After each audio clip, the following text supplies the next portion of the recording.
Kaizer Chiefs are in Durban, and what are they doing, you ask? Well, they are playing against Golden Arrows, a team coached by Manqoba Mngqithi, who, as you know, does not like Kaizer Chiefs and he wants to destroy Chiefs anytime he plays against them. I mean, the last time we played against Chiefs, coaching Sundowns, he beat us by 4 goals. That was very painful. So how is Nabi going to set up in this game, and what is actually going to be good for him? As it happens, that's the video. That is the video. That is what this video is about. English is not my mother. Hello and welcome to Khosi Nation Fan TV. I am Bilo. I am your host, and this is where fans meet and talk about Kaizer Chiefs. Khosi Football Club. So, Chiefs will have to be kind of mindful of how they play against Arrows, because I don't think that Manqoba Mngqithi is a defensive coach, and he's never been a defensive coach. Even in his first tenure at Golden Arrows, he was that coach who wanted to play. And now he is going to be playing as well, especially given the confidence that Arrows have coming into this game, because of the fact that, one, Manqoba Mngqithi is a new coach, but the other thing is they just got like the past 8 days to even have more time with the coach to kind of be free. On top of that, they did beat Chiefs in the same venue a few months ago, 2 months back. So now, Chiefs are obviously not going to go out there and think, we are going to destroy them, which is the source of my first fear, because I feel like Chiefs will want to avoid losing first before trying to win. And you are going to see as we are going to go through the predicted starting 11. But I'll also talk about my own starting 11 that I think should be there. So in goal, Prosip Vuma, of course, that's not going to change, which then brings us to right back.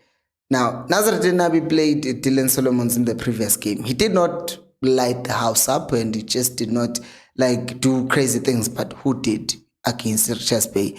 And I do have that feeling that this coach might go back to Frosler, who is someone that, by the looks of things, he kind of believes in, because he keeps on going back to him over and over again. But if Nabi is really trying to go out there and actually play the match and attack Arrows and give them problems with Mfana Solomons overlapping down the wing, then he starts him. Which then brings us to the centre-back pairing. Obviously, centre-back pairing, Msimango no Miguel, and they've been performing well. I don't think anyone could say anything about those two, except that, can they please stop this thing of not playing to the whistle? Like, we've seen enough of this. If you're a professional player, you can't stop and raise your hand. You could be running and be raising your hand. The South African referees are not good enough. So you expecting them to make the right decision is like what?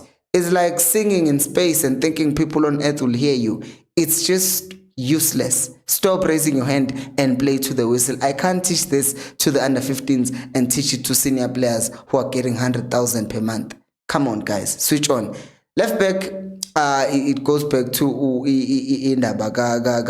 Edmilson Dove, but there were international break.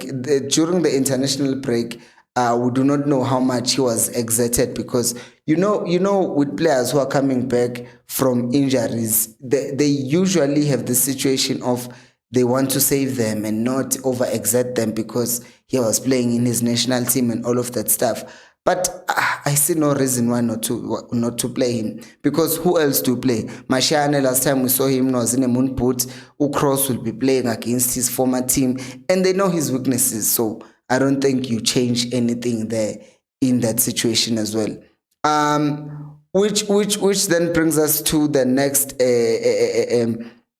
midfield situation. This is where my fear comes in. I think that, given what I said earlier on, can you please subscribe perhaps to the channel? Yeah. I'm waiting for you. Thank you.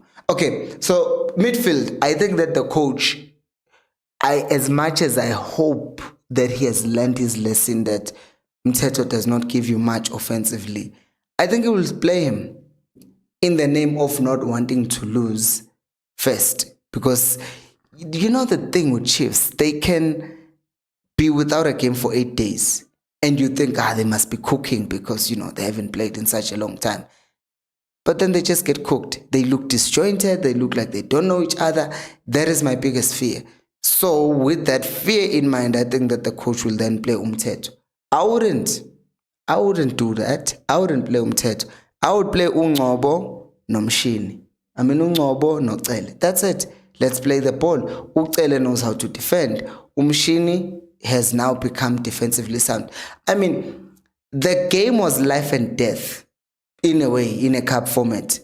And he played Umshini alongside uCele. And I believe with every fiber in my being that Stellenbosch are a stronger team than Arrows. So if you can trust Umshini to play in a game against Stellenbosch and you win it, by the way, if you can trust him in a game like that and you win it, why then bench him in a game that is much weaker against Richards Bay? Why then bench him in a game that is relatively weaker against the Arrows? You get me? So I hope that the coach does the right thing, but if experience is something to go by, I think he will try to be careful. And that is the thing that will further frustrate people, because you can't keep on playing umthetho in a game whereby we can just try and play the ball. Amateam kaNgqoba Mngqithi, what they also do, if you look at the difference between him and Rulani Mkwena while he was at Sundowns, is that Rulani is methodical, is surgical. He plays the ball until a shy pass, shy goal, a win. And then aqhubeka abambe ibhola for the remaining 75 minutes. Akushaya ngo-1-0 and will thinteka u-5 ibhola. Umnqithi gets the ball. He's very direct. You understand me? So if you're going to have someone who's just going to be defending and not helping the team keep the ball, uzoba nenkinga with teams that are coached by Nqoba Mngqithi, because he's very much aggressive and he will come at you. There's no time for here. He's going to be direct. And what Oaks will help you within that game is just winning the ball back, but controlling the tempo of the game, which is very important. You need to frustrate Arrows. You need to keep the ball. You need to have players who are good at doing that. I hope he does that. Which brings us to the number 10 position. And this is where I think that Umtu Shabalala should go to the bench.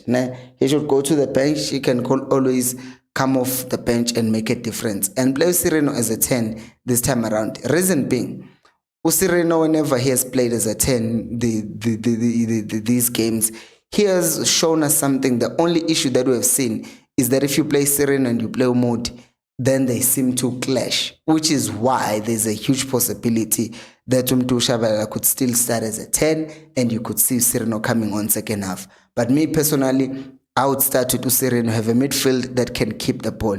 The only issue is all those three players are technical players, if we're being honest, right?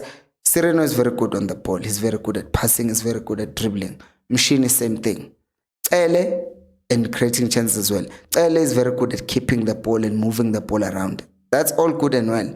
Problem is now, who's your energy? Who's your legs? Right? So that's where the problem is. That is why I'm saying Umtu Shabalala might start, because Sireno, for all his technical abilities, when you have to defend and help and run around in that midfield, he will not help you that much, which is why I think Umtu Shabalala will still start as a 10. Which brings us to Pulemodi on left wing position. I hope these guys were not in the national team, right? We know this. Can we see Pulemodi score a goal against his former team? Mate, 8 days. I don't even remember when we played last, because all I've been thinking about is the thing that I'm currently doing. But we last played the game. Now I'm opening Google on the 16th of March. It's the 28th. So 12 days ago. Ningangitshela ukuthi sazobuya nenkinga efanayo, sazogeja ama chances 12 days after we last played the game. Which brings us to Claude Lilepo on the right, who's going to obviously still play in that position because he's a very smart player and we need that. But one thing I would like to say about Lilepo, he needs to get himself in the game. He's very smart, so it's useless for him to just hug the touchline, even though he sees that he's not going to get the ball. And then sometimes Lilepo will just disappear in a game for 15 minutes and then has a good moment. and then he disappears. So uyabanda most of the times manje, because esafika he was even getting tired because defenders were trying to mark him, but then he was evading them and doing things. But now they're just letting him have the line, and then they don't care about the rest. So yeah, that sucks. But I hope that the coach has a plan. Uti, he will also be able to, if the action is on the left side, swap sides and make him on the side where there is a ball, because he's very good and very decisive on the ball. So I would like to see more of him. And this time around, we've gotten Uduba returning from injury. I think that Uduba should come back again and play in that game. And by the way, if the coach wants to be safe, play Castillo then, right? Just play Castillo alongside Ucele and see what's going to happen, because Castillo is recovered. And also, you give him an hour, you take him off, because we understand he's coming back from an injury. But by all means, don't play Umteto.